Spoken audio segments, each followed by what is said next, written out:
بسم اللہ الرحمن الرحیم۔ السلام علیکم محترم ناظرین، امید ہے آپ سب خیریت سے ہوں گے۔ اللہ تعالیٰ کے راستے میں خرچ کرنے کے لیے کہتے رہا کرے، اس لیے کہ صدقہ بلاوا کو ٹالتا ہے۔ صدقہ سے رزق میں برکت ہوتی ہے۔ حدیث مبارک میں آیا کہ نبی کریم صلی اللہ علیہ وآلہ وسلم نے قسم کھا کر فرمایا کہ صدقہ دینے سے انسان کے مال میں کمی نہیں ہوتی۔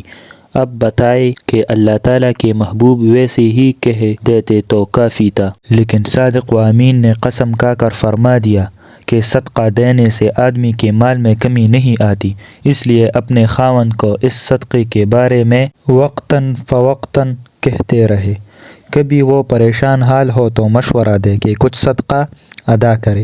صدقے کا یہ مطلب نہیں ہوتا کہ جو کچھ ہے سارا کا سارا دے کر فارغ ہو جائے، بلکہ آپ نے اگر ایک پیسہ بھی خرچ کیا اللہ کی راہ میں تو اللہ کی وہ صدقے میں شامل کر لیا جائے گا۔ اللہ تعالیٰ چیز کو نہیں دیکھتے، وہ تو یہ دیکھتے ہیں کہ نیت کتنی اچھی تھی۔ وہ عورت خود بھی خاوند سے اجازت لے کر اللہ تعالیٰ کے راستے میں خرچ کی عادت ڈال دے۔ اپنے بچوں کے ہاتھ سے بھی دلوایا کرے۔ کوئی غریب عورت آ جائے پیسے دینا چاہتی ہے تو اپنی بیٹی کے ہاتھ پہ رکھ کر کہا کرے کہ بیٹی جاؤ دے کے آؤ، تاکہ بچے کو سبق مل جائے کہ مجھے بھی اللہ تعالیٰ کے راستے میں خرچ کرنا چاہیے۔ یقین کرے کہ جتنا ہمیں اللہ تعالیٰ نے دیا ہے اس کے بالمقابل اللہ کے راستے میں ہم بہت کم خرچ کرتے ہیں، بلکہ ارشاد باری تعالیٰ ہے، اور ان کے اموال میں مانگنے والوں اور نہ مانگنے والوں کا حق ہے، مگر ہمارے پاس اتنا کچھ ہوتا ہے مگر ہم نہیں دیتے۔ حدیث پاک میں آیا ہے کہ اللہ تعالیٰ کچھ لوگوں کو ان کی اپنی ضرورتوں سے زیادہ رزق اس لیے دیتے ہیں کہ وہ نیک غریب بیواؤں یتیموں پر خرچ کرے۔ یہ ان کا رزق ہوتا ہے جو اللہ ان کو پہنچا دیتا ہے کہ تم ڈاکے کی طرح تقسیم کر دینا، اس کو پوسٹ آفس بنا دیتے ہیں۔ اب اگر یہ بندہ غریب پر خرچ کرتا رہے گا تو اللہ تعالیٰ اس کو ضرورت سے زیادہ رزق دیتے رہے گا۔ اگر یہ خرچ کرنا بند کر دے گا تو اللہ تعالیٰ اس کو دینا بھی بند کر دے گا، اور اس ڈاک کے لیے اللہ تعالیٰ کسی اور کو چن لیں گے۔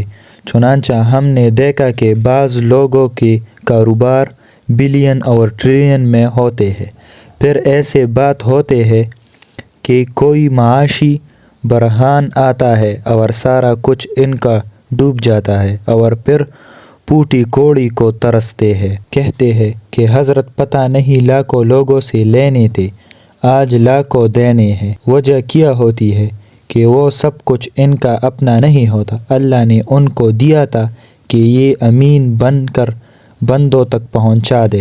جب انہوں نے اس فرض میں کوتاہی کی تو اللہ تعالیٰ نے ان کو دینا بند کر دیا، ان کو وہ کچھ دیا جو فقط ان کا اپنا حصہ تھا۔ اس لیے اللہ تعالیٰ جب کسی کو ضرورت سے زیادہ دے تو وہ اللہ تعالیٰ کے راستے میں خرچ کرنے کے لیے خوب ہر وقت کوشش کرے۔ دل میں اس کی سخاوت ہونی چاہیے۔ یہ دل کی سخاوت اللہ تعالیٰ کو اتنی پسند ہے کہ نبی کریم صلی اللہ علیہ وآلہ وسلم کے پاس حاتم طائی کی بیٹی گرفتار ہو کر آئی تو اللہ کے محبوب کو بتایا گیا کہ اس کا والد بڑا سخی تھا۔ اس بات کو سن کر اللہ نے نبی کریم صلی اللہ علیہ وآلہ وسلم نے اس کو آزاد کر دیا۔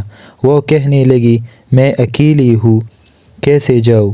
چنانچہ آپ صلی اللہ علیہ وآلہ وسلم نے 2 صحابہ کو اس کے ساتھ بھیجا کہ وہ اس کو بحفاظت گھر واپس پہنچائے۔ وہ کہنے لگی کہ مجھے اکیلے میں شرم آتی ہے، میں آزاد ہو گئی جبکہ میرے قبیلے کے سارے لوگ یہاں قید ہیں۔